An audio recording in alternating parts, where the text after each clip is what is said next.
Teoria dos tipos, Bertrand Russell. A teoria dos tipos desenvolvida por Bertrand Russell no contexto da lógica matemática é uma das soluções mais influentes para os problemas inerentes aos paradoxos lógicos, como o famoso paradoxo de Russell. Esta abordagem, inicialmente apresentada na sua obra monumental Principia Maths, escrita com Alfred North Whitehead, procura resolver inconsistências em sistemas formais, impondo restrições hierárquicas a entidades linguísticas e matemáticas. A teoria dos tipos estabelece bases filosóficas e metodológicas cruciais para disciplinas como computação, teoria dos conjuntos e semântica da linguagem. No final do século XIX e início do século XX, a lógica matemática e a teoria dos conjuntos estavam em pleno andamento. Figuras como Cantor, Frege e Peano fizeram avanços significativos na formalização da matemática. Contudo, este progresso rapidamente revelou paradoxos que desafiaram a consistência dos sistemas formais. O exemplo mais conhecido destes paradoxos é o apresentado pelo próprio Bertrand Russell.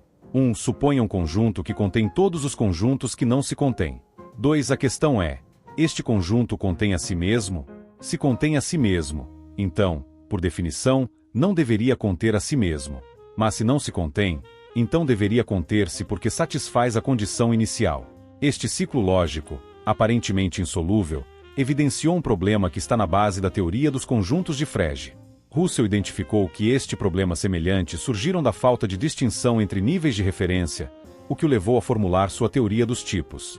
A solução proposta por Russell é classificar entidades e expressões em uma hierarquia de tipos, de forma que cada tipo seja distinto e independente dos demais. As regras fundamentais desta hierarquia são 1. Restrição hierárquica.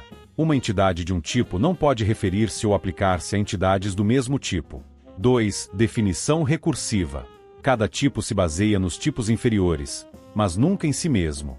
A versão mais básica da teoria dos tipos organiza entidades em uma hierarquia linear.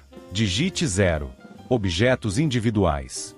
Números, pontos, etc. Tipo 1. Conjuntos de objetos do tipo SERP.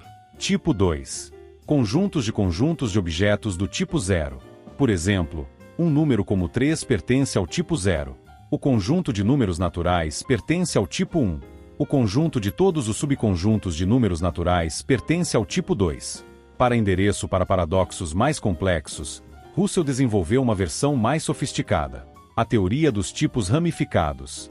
Aqui não importa apenas o nível hierárquico, mas também o contexto lógico em que cada entidade é definida. Por exemplo, uma proposição pode depender de outras proposições dentro do mesmo sistema, criando uma hierarquia mais complexa que evita autorreferências problemáticas. Vejamos exemplos da teoria dos tipos. 1. Evite o paradoxo de Russell. O paradoxo de Russell é resolvido porque o conjunto que contém todos os conjuntos que não se contém não pode ser definido no mesmo nível que os conjuntos aos quais se refere. Está restrito a um tipo superior, evitando assim a autorreferência. 2. Linguagem e metalinguagem.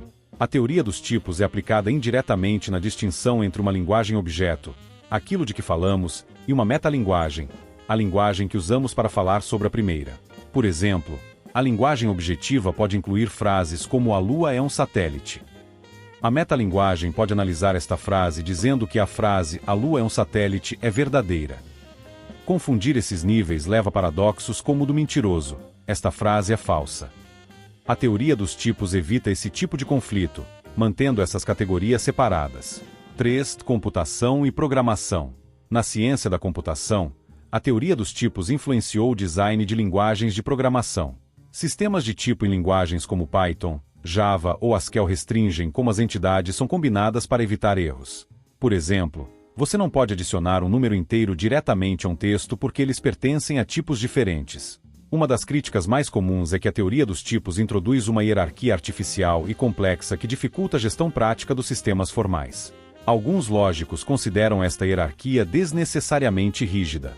Alternativas como a teoria dos conjuntos de Zermelo-Frankel com o axioma da regularidade abordaram problemas semelhantes sem a necessidade de impor hierarquias de tipos. Outra abordagem é o sistema Alonzo-Chart de lógica combinatória que permite que funções e proposições sejam tratadas de uma forma mais generalizada. Embora a teoria dos tipos resolva certos paradoxos, não é uma solução universal. Por exemplo, não aborda problemas relacionados com a incompletude dos sistemas formais demonstrada por Gödel. O legado da teoria dos tipos transcende a lógica matemática. Sua ênfase em evitar autorreferências problemáticas influenciou campos como a separação entre linguagem e metalinguagem, que é fundamental em teorias semânticas como a de Alfred Tarski.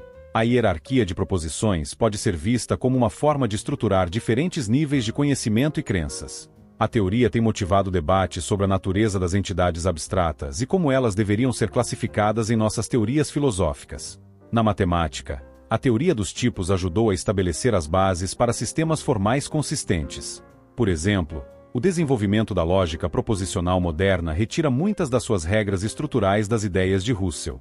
Na programação, linguagens como Haskell adotam digitação rigorosa para evitar erros lógicos. Isto remonta, em parte, às ideias de Russell sobre a separação de níveis e contextos. Na filosofia, a teoria dos tipos tem sido fundamental na análise de problemas linguísticos e conceituais complexos, desde o significado das proposições até as teorias do significado e da verdade. A teoria dos tipos é relevante hoje?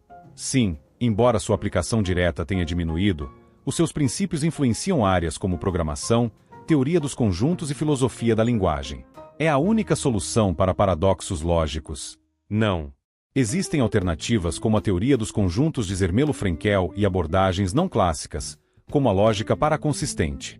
Como a teoria dos tipos afeta nossa compreensão da lógica? Reforça a importância de evitar confusão entre níveis de referência, o que tem aplicações práticas e teóricas em diversos campos.